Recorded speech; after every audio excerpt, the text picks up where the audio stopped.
কি সুন্দর দুষ্টামি করতেন। বিশ্বনবী এক কালো মহিলাকে দেখে বললেন, কোন কালো নারী তো জান্নাতে যাবে না। মহিলা কান্না শুরু করে বলল, নবী এটা কোনো কথা হইলো নাকি? জান্নাতে যাবো না কেন? কালা কি আমি হইছি নাকি? কালা আমারে বানাইছে কে?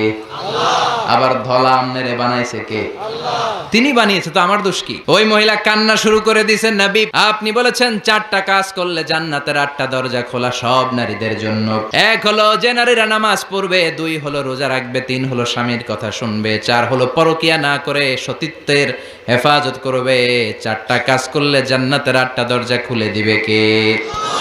ও নবী আমি তো 4টাই করি, কেন জান্নাতে যাব না আপনি বলেন? বেজায় কান্না করতে করতে মহিলা অস্থির। বিশ্ব নেই বললেন, থামো, আরে এত কেঁদো না, আমি তো মজা করছি। কি করছি? আমি জাস্ট কিডিং ইউ, আমি মজা করেছি, আমি ফান করেছি, আমি তো রসিকতা করে বলেছি।